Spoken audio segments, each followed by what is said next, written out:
Sur pakhana chensilakduna mama Chanu di sur ubada ngakna tunghandoi Sur chanu lairibadu udaba makai mama gi nakta chensinduna phamthajaduna mama gi makhut paiduna mama ai bosu ya mohalise kaigino aina mapan thoknu kaya rak haige hauji doctor na thokin haiba natro Lolita paiduna aina mapan da thoktanaba yumsida imau pami adu haibasu nangna tadraga karigi aigidamak waribano wagano nangi thabakto maru oibani taw nangi tawpham thokpado Sur mapi ira chenduna magi makhuttu paizaduna mama ai mama bu amuk hana wahan ba pamdi kaige dum na haino nacha gi thawaidi ai gi mama ne kaigi no mama ai bu nusidrabo Lolita nungaitana macha gi maidana thabiduna icha gi damakni mama na ngasi wari base kayang kuina nangbu sumaina ukhu haibano hayeng mama na leitaba thoklo icha na kanagano leihaugadaba mama matungda adumai haigano adubu mama na leitaba thoklobasu paisa leiri paisa na ngam leidaba kaino mama masigi nu pase paisa paire matik sena loi leiba yabadongai matu su sena leige khalira khangde Chanu machinda murum soli Lolita na icha thoiba sel na minusi thauza leiba yaba natene miyoi bana sibada sel puduna chatpa yaba natene sel haiba sidi ngaya khakini adunara mama na adu wakibodo wa makha ta baloi Lolita na icha thoiba tungde lebriba icha sinani mama bu ngasi kan birakibado ibe ma si leiramdrabadi mama kari oiramgani khangba ngamde Sur mama idu leithorakpa matamdadi Chanu leptuna leirambadu ubada ngakna phuk hawali Chanu masadu tawfom khangdana nokfe tawramlaga pakhana amu machindu murum soli Surna Oh ayokna baloiraga nangdi mama da mo oklaba hantakna mo karamba drama no Lolita na icha thoi kaino nangna ngangli dubo Mida adum na haiba hunabro Mama shelgi damak tawba ngamloidaba kaisu leitraba miyoibane mapan thonggi saktamda kanabusu thajagano mapan thonggi saktamda thajaraba midudi matam sigi apangba mi haibada maduni Chanuna miyoiba khudingmak selgi damak hingni haiba leite miyoi ama ni thengnaraga madugi saktamda mipung khudingmakta cheni haiba khaliba wakhalududi budu kawe Lolita nokfe tawrakli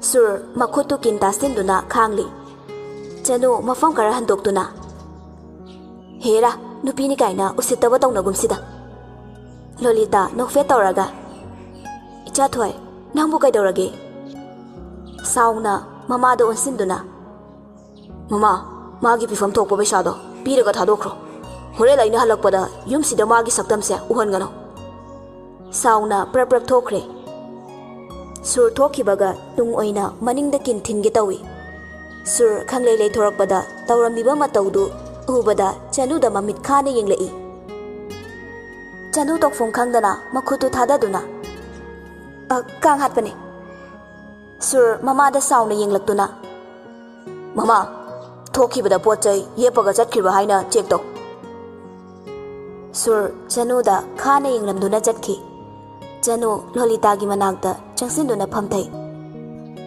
Imagi chanu pase makok chakro mi se paisa da chopadongna roi uise kaigino ba Ima saudi sauno ko asibo makok chakro Chanu gi mataudu da nogli Magi sakpam sinani thamoi diam sengmani migi nungaitaba uba ngamdaba ichani Chanu sugatuna kadai de gya haziki miduna ba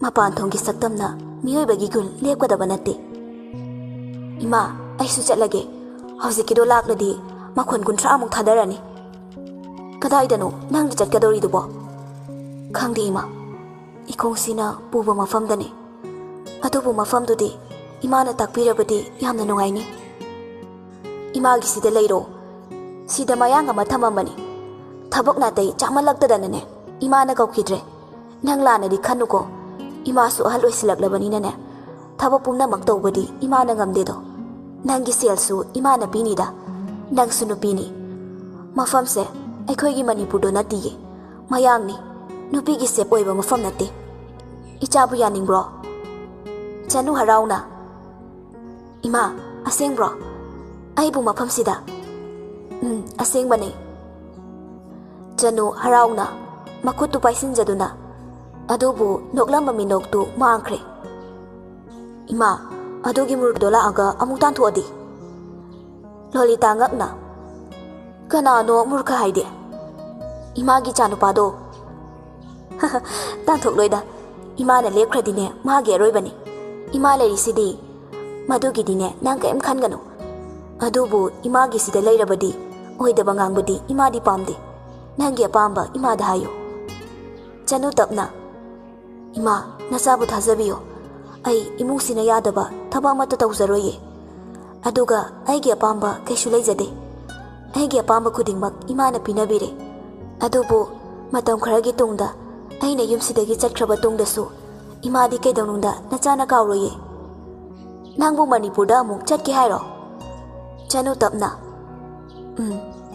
pupugi wakhal kawba ngamlaga itomta lepa ngamlani khanma mikupta nacha yumsidagi khongthangdokjage imagi khutse samu law ima nangi leifam take Chanu Lolita bu samduna purakli Lolita na ahan baka amada pusinbiduna ngasidagi nangi kani nang sulam sanglakpagi waramlani iruja tholaga kumooko kadugi phajabadu ubada maya kani yengli ima aigi kasidi moigi somadagi hena helamniko kanano soma haibo Chanu nokfe tawraga Manipurgi actress afawbine phajabi ainaga nupa oiramnadi lawdongni mangondagi hena phajaramni haiba ichagi wasita basi phanabu nungairi he mama thoklage ko lao ima ai sambige yaranida ima tapna thokhrage nang iruja tholaga lao mama na mafamse takpige hoi mama Lolita thokhibaga Chanu nokcharam mamai thongdu maksiklakle aina tawribasibu kaino masibu chumlibra ai ninghanaba yade tha khara sel talaga ai mafamsidagi thuna makchataba yade ka adugi akoibadu yengladuna ai mafamsidadi kaidawnongda migi mating changhaloi mabukta naladuna ichasigidamak ai matam khara minamduna leiba tabane imungsigi miyoi kanana aigi fibam khanglaktrine ai yumasi thadoktuna chatkigane numiti fana thingzilakle Lolita matam yengluba matamdadi Chanu chak to kadaino mama charage aduga icha thoigi chak to dine magi kada thambiruro main halaklaga chajarani Lolita chak chana chana onthokna hawkhrida icha gen sangside mama dine cha insang thongbasu haite pakna sumaina henjang chabasidine thaina khoimana thongkibado ningsinga ida ngasidi amuk charidana ima pupusu aina thongba natradi charo edum haingo nangi pupudo nushibro aigi pumnamakne aigi pupune pupunasu aibuluna tawbiye magi su matam yaudana chatkibani nangsu charo thengedana hoima Lolita makut hamladuna imadine ngasi sase kainoma tawre hidak charaga potharage ko ima ai sambiura tamna jangthrage nangsuna thawdo tawzaro aduga tumthoklo ahingsu tumlamaroi hoima Chanusu chaba loiraba tungda loisiladuna surgi chakpuduna surgi kada karai chak thamlamlaba tungda kadu yengduna makok chakpa migi kasibu heki he pungmang he manghaladana kibu kine fet laiduna amuk laktringe tumawbana phai sur gari thauzilaklabada gate to hangduna amuk kumlai kaka hayengdi khara ngana janaba tawsi phani sir tomal thokraba tungda security duna gate to lonsin ki sur phone du lakthok tuna yengna changlai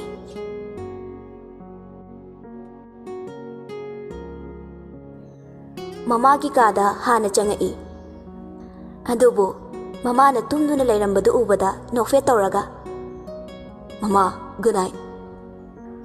ꯃꯥꯒꯤ ꯀꯥꯗ ꯑꯃꯨꯛ ꯆꯪꯂꯛꯏ꯫ ꯁꯨꯔ dress ꯍꯣꯡꯗꯣꯛꯂꯕ ꯇꯨꯡꯗ ꯆꯥꯛꯇꯨ ꯆꯥꯕ ꯍꯧꯏ꯫ ꯃꯃꯥꯁꯤꯗꯤ ꯉꯁꯤꯗꯤ ꯏꯟꯁꯥꯡꯁꯦ ꯍꯥꯏꯐꯦꯠ ꯍꯥꯎꯏꯍꯦ, ꯂꯥꯝꯅ ꯂꯥꯝꯕꯅꯦ꯫ ꯊꯤꯔꯝꯕ ꯆꯥꯛꯇꯨ ꯂꯣꯏꯅ ꯆꯥꯊꯣꯛꯇꯨꯅ ꯆꯦ ꯆꯥꯡ ꯈꯔ ꯌꯦꯡꯂꯝꯂꯕ ꯇꯨꯡꯗ ꯃꯍꯥꯛꯁꯨ ꯇꯨꯝꯊꯈ꯭ꯔꯦ꯫ ꯆꯅꯨꯗꯤ ꯃꯅꯤꯄꯨꯔꯒꯤ ꯕꯥꯞꯇ ꯉꯟꯇꯥ ꯍꯧꯒꯠꯆꯗꯨꯅ ꯑꯗꯨꯛ ꯆꯥꯎꯈ꯭ꯔꯕ ꯏꯃꯨꯡꯗꯨ ꯂꯣꯏꯁꯤꯜꯂꯤ꯫ ꯑꯁ, ꯌꯨꯝ ꯈꯨꯆꯥꯎꯁꯤꯒ ꯁꯤꯗꯤ ꯑꯩ ꯈ꯭ꯋꯥꯡꯒ ꯂꯣꯏꯅ ꯇꯨꯞꯄ ꯇꯥꯔꯦꯗ꯫ ꯃꯥꯅ ꯊꯣꯛꯄ ꯄꯣꯠ ꯆꯩ ꯀꯣꯏꯊꯤ ꯊꯤꯗꯨꯅ ꯂꯣꯏꯁꯤꯜꯂꯤ꯫ ꯆꯅꯨ ꯅꯤꯡꯊꯤꯅ ꯏꯔꯨꯖꯊꯣꯛꯂꯕ ꯇꯨꯡꯗ ꯃꯄꯥꯟꯗ ꯙꯨꯞ ꯊꯥꯔꯝꯗꯨꯅ ꯆꯪꯉꯛꯏ꯫ ꯁꯨꯔ ꯑꯦꯂꯥꯔꯝ ꯃꯈꯣꯜꯗꯨꯗ ꯍꯧꯒꯠꯂꯛꯇꯨꯅ ꯋꯥꯀꯤꯡ ꯆꯦꯟꯕ ꯊꯣꯛꯂꯛꯄꯗ ꯏꯃꯨꯡꯗꯨ ꯁꯤꯠ ꯅꯥꯟꯅ ꯂꯣꯏꯁꯤꯜꯂꯝꯕꯗꯨꯗ ꯉꯛꯅ "ꯀꯩꯅꯣ, ꯑꯩꯈꯣꯏ ꯃꯃꯥꯅꯗꯤ ꯚꯥꯏꯗꯣ ꯂꯥꯛꯂꯔꯣꯏ, ꯑꯃ ꯊꯤꯌꯨ ꯍꯥꯏꯔꯝꯗ ꯉꯥꯏꯔꯤ, ꯀꯔꯝ ꯀꯥꯟꯗ ꯑꯃꯨꯛ ꯂꯥꯛꯏꯖꯥꯅꯣ?" ꯉꯛꯅ ꯁꯨꯝ ꯊꯣꯛꯂꯛꯄꯗ ꯒ꯭ꯔꯥꯎꯟꯗꯨꯗ ꯙꯨꯞ ꯊꯥꯗꯨꯅ ꯂꯩꯔꯝꯕꯗꯨꯗ ꯈꯪꯄ꯭ꯔꯦꯛ ꯈꯪꯅ ꯆꯠꯂꯝꯕꯗꯒꯤ ꯆꯞ ꯂꯦꯞꯄꯤ꯫ "ꯀꯩꯅꯣ ꯉꯁꯤ ꯇꯧꯔꯤꯁꯤꯕꯣ? ꯃꯩꯇꯩ ꯅꯨꯄꯤ ꯑꯣꯏꯅ ꯐꯪꯅꯖꯥꯠꯂꯣ?" ꯑꯗꯨꯝ ꯉꯛꯅ ꯊꯣꯛꯈ꯭ꯔꯦ꯫ ꯂꯣꯂꯤꯇꯥꯁꯨ ꯍꯧꯒꯠꯂꯛꯄꯗ ꯑꯣꯏꯔꯝꯂꯤꯕ ꯐꯤꯕꯝꯗꯨꯗ ꯉꯛꯅ ꯊꯣꯛꯂꯛꯏ꯫ "ꯍꯩꯃꯥ, ꯆꯅꯨ, ꯅꯪꯗꯤ ꯇꯨꯝꯗ꯭ꯔꯕꯣ?" "ꯏꯃꯥ, ꯇꯨꯝꯃꯦ."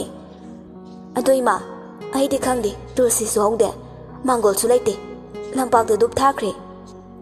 ꯂꯣꯂꯤꯇꯥ ꯉꯛꯅ "ꯂꯝꯄꯥꯛ?" "ꯁꯨꯃꯥꯡ ꯃꯥꯟꯕ ꯑꯃ ꯁꯨꯃꯥꯡꯗꯤ ꯅꯠꯇꯕ ꯂꯝꯄꯥꯛꯇꯣ."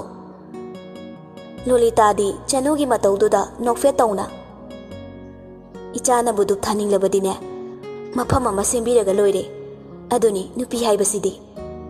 ꯅꯨꯄꯤꯒꯤ ꯒꯨꯟꯗꯤ ꯁꯛꯅ ꯂꯦꯞꯇꯦ, ꯃꯍꯥꯛꯀꯤ ꯇꯧꯊꯣꯔꯛꯂꯤꯕ ꯃꯊꯧ, ꯆꯠꯂꯤꯕ ꯂꯣꯟꯆꯠ, ꯎꯠꯂꯤꯕ ꯅꯦꯆꯔꯗꯨꯅꯅꯦ꯫ "ꯏꯃꯥ, ꯁꯤꯗꯤ ꯑꯩꯅ ꯑꯥꯗ ꯑꯗꯨꯝ ꯇꯧꯕꯗ ꯅꯨꯡꯉꯥꯏꯇꯗꯨꯅ ꯇꯧꯕꯅꯦ." "ꯇꯧꯒꯗꯕꯅꯤ, ꯉꯁꯤꯗꯤ ꯌꯨꯝꯁꯦ ꯂꯥꯏꯔꯦꯝꯕꯤ ꯆꯪꯂꯛꯄꯒ ꯆꯞ ꯍꯦꯛ ꯃꯥꯟꯅꯩꯌꯦ꯫ ꯆꯥꯗꯣ ꯂꯣꯏꯁꯤꯜꯂꯣ, ꯏꯆꯥꯊꯣꯏꯒꯤ ꯆꯥꯒꯗꯣ ꯑꯃꯨꯛꯇ ꯄꯤꯔꯨꯆꯣ, ꯏꯃꯥꯗꯤ ꯁꯤꯗ ꯊꯛꯍꯧꯔꯒꯦ." "ꯏꯃꯥ, ꯀꯤꯌꯦ ꯑꯩ."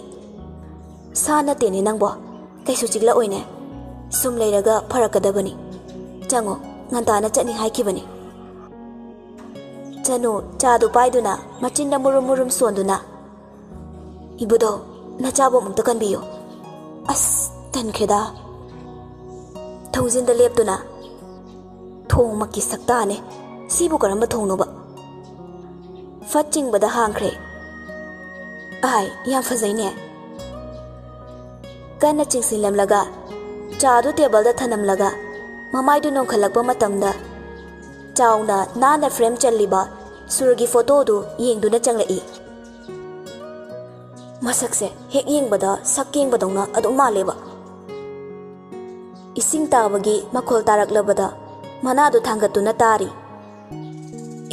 ꯃꯨꯔꯈ ꯂꯩ ꯃꯥꯜꯂꯦ꯫ ꯃꯈꯣꯡꯗꯨ ꯇꯞꯅ ꯊꯥꯡꯗꯨꯅ ꯊꯣꯡꯗꯨ ꯍꯥꯡꯗꯣꯛꯄ ꯃꯇꯝꯗꯗꯤ ꯍꯥꯡꯗꯣꯛꯄ ꯌꯥꯔꯝꯗ꯭ꯔꯦ꯫ "ꯑꯁ, ꯀꯩꯅꯣ?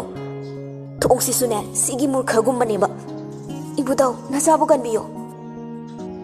ꯃꯈ꯭ꯌꯥꯇꯨ ꯆꯤꯛꯇꯨꯅ ꯑꯃꯨꯛ ꯆꯤꯡꯏ, ꯃꯗꯨꯁꯨ ꯌꯥꯔꯝꯗꯦ꯫ ꯏꯁꯤꯡ ꯇꯥꯕ ꯂꯦꯞꯈꯤꯕ ꯃꯈꯣꯜꯗꯨꯗ ꯆꯅꯨ ꯄꯥꯈꯠꯅ ꯇꯨꯡ ꯐꯠ ꯂꯩꯊꯣꯔꯛꯏ꯫ "ꯑꯁ, ꯀꯃꯥꯏ ꯇꯧꯅꯤ ꯁꯤꯗꯤ? ꯑꯩ ꯁꯤꯕ ꯇꯥꯔꯦ."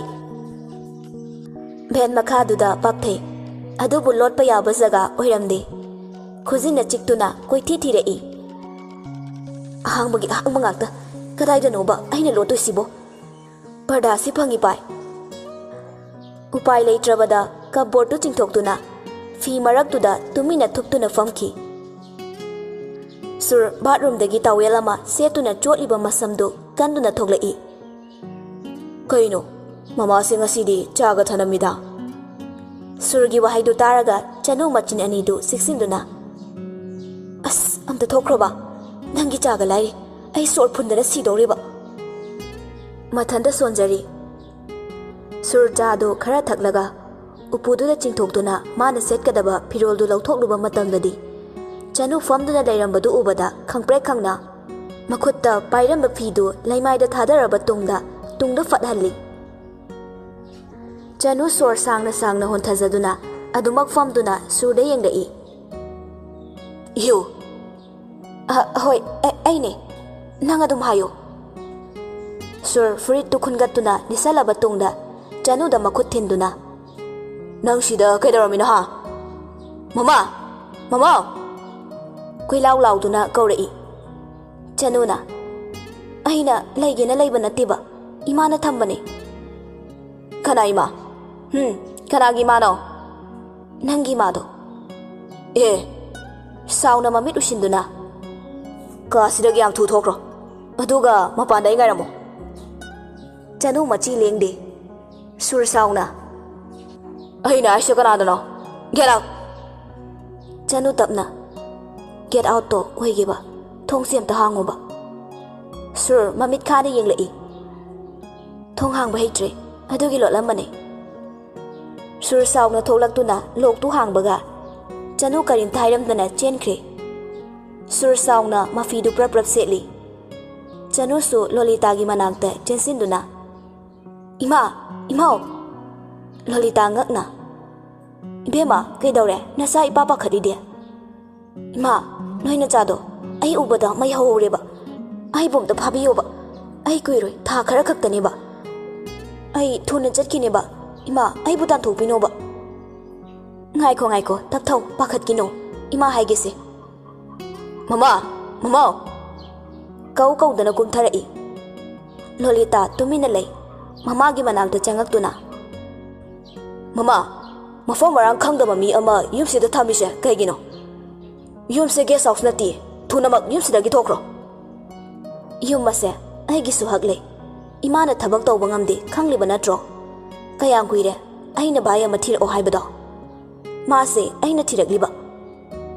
Ima, ai hojima kauge. Mafam marang khangdaba. Kanano karino khangdaba mise. Karamna thamu haibano. Kanano su khangde. Yumsida changaga tamba ngambro. Chanu gi manakta sauna changaktuna. Nang kanano haibasu khangbanate.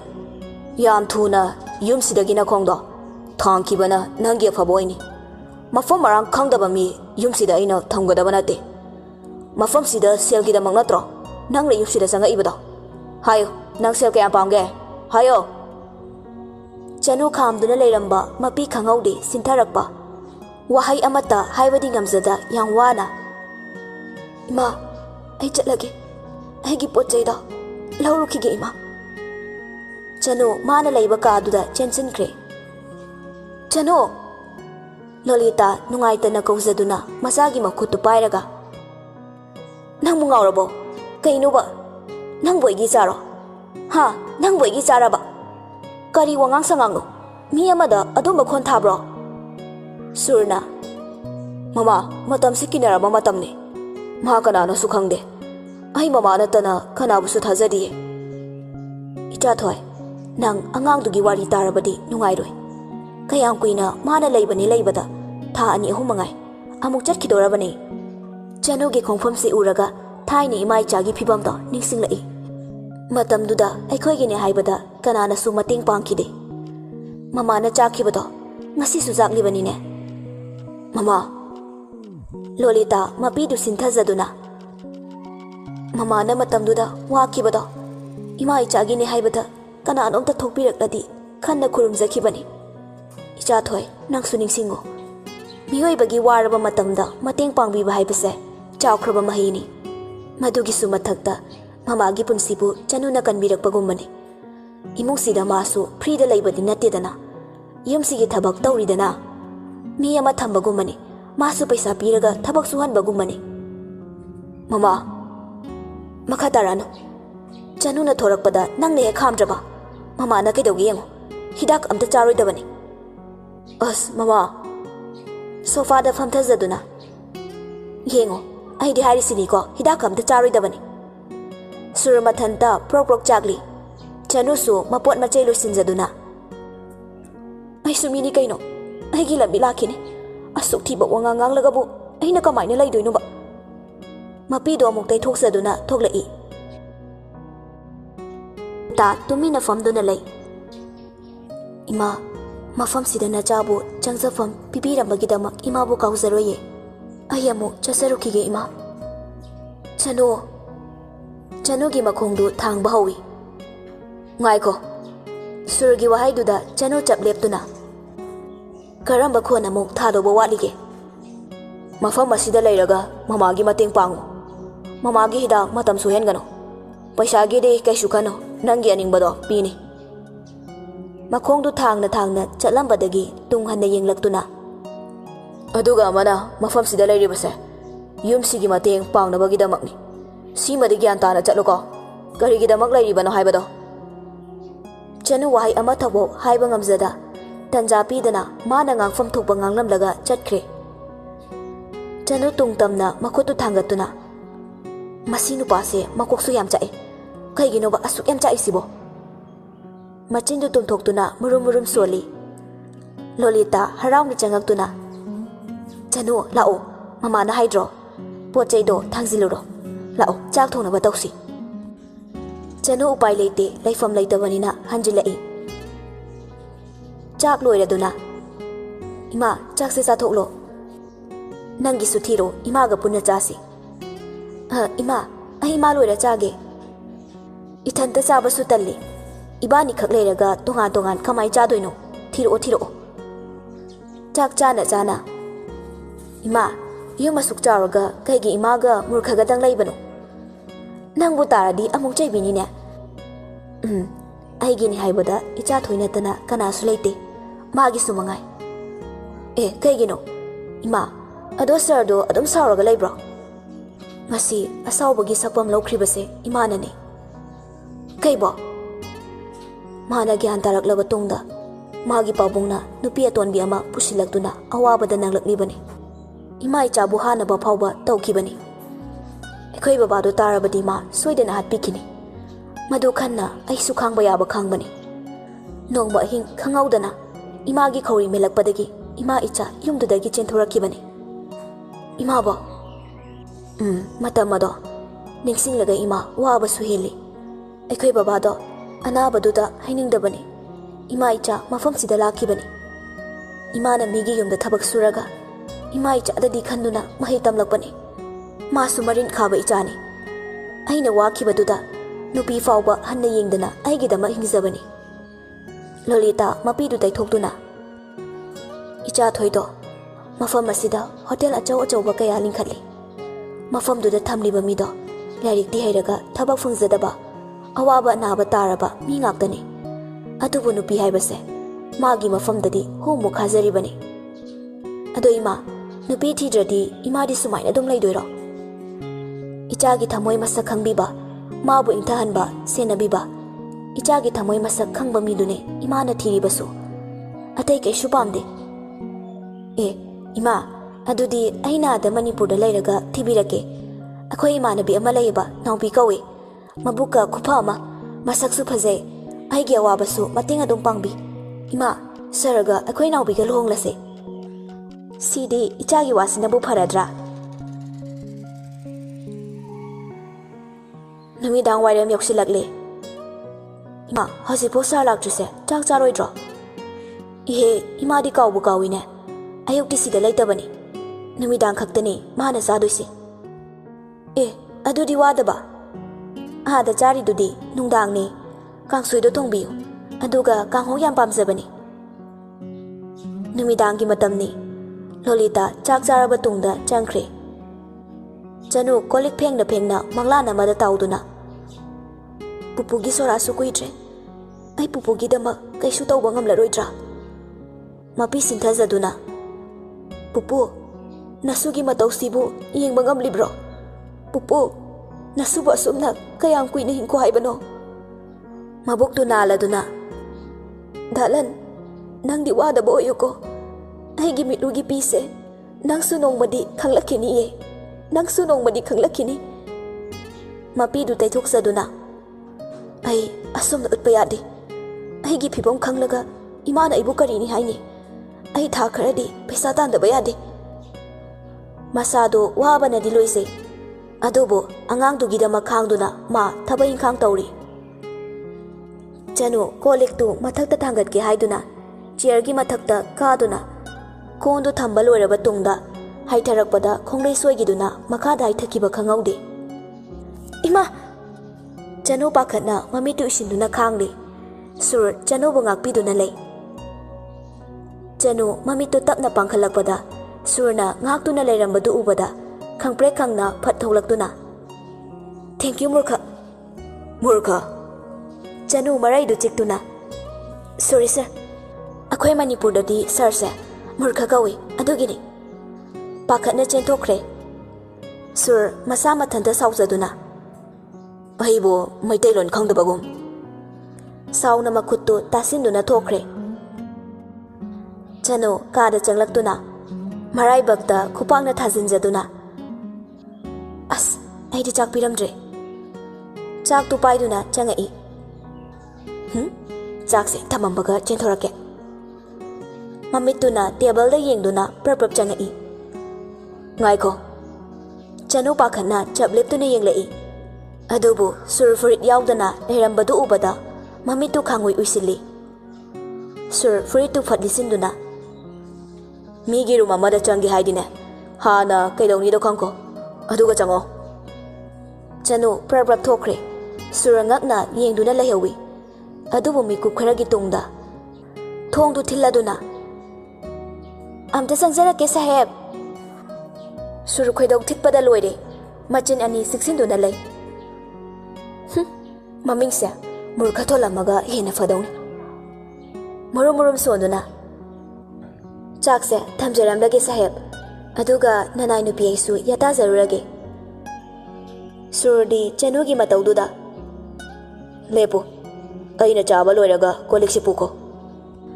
Chanu kaisu haide sursu tauge matagum chaktu moli chari. Ising hairo. Filter dagi ising du haige tawi. Ising do yamdrabani. Kitchen dagi laurcho. Fazana purao. Chanu mamitu paina yenglamduna thokre. Mai makokase hangdolaga yenglasune musukuna leiramni. Mahaparpi durjadona semla boiramni mase. Machinda sonduna ising du purakpa matamdadi chaba toktuna sofada laptop tumaga leirami. Ising yare pukro. Nang ising du thangalai. Sur pairap yengagtuna. Ising lawba chatpabo pung kya change. Yare chalo ai thabak tawge. Chanu sauna chairi badu losinduna thokre. Sur khangaude nongfe tawjahauba. Numin nini mukti haukre. Ima swaidi laisanggumbadi leibro. Lai kedaure. Ima ai ngasidi lai khuramba chacharuge. Ima di thokpa yararoi. Nanga ka driver do pau pikige maga chatminaro. Ima yani ye edum hanjarake. Lolita paisa khara lauthoktu pi. Sinane nangna kai katningbado leiruro. Ima yarani ye. Yade. Thenglakanu ko. Chalo. Chanu su laisang du hairakliba mafam du tamna laktuna koithi thijaraba tungda lai khurumba lakli. Hey sor, nahakti amatani haibadai. Aigi pupugi sorato ngasini. Aigi pupubu nanakta thambiu ko. Khangaude mapi sintharakpa. Mandir dugi makhada laiba kana laijadraba. Ahal singduda chanaba yenduna. Ngasise pupudo aigi nakta lakpa numitni.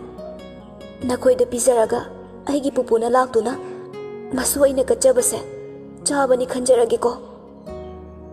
Fana thinjilaklabada Chanu halakpa kauba laite. Lolita su mi paisaraktuna mathaktagi Chanugi maikai tabu yengli. Numita silakla phauba lakmandrabaduda upai leita surda call tawi. Mama kedaure? Nangbu lakto kayang walige. Mama, ai meeting ama laye. Si loiradi lake. Kedaurage mama? Chanu do laisang chatke haikibani. Kuire thokiba hasi pawbu hanjilaktene. Chalamani adogidama kaigi pakhalino potharaga leiramo aisu lake.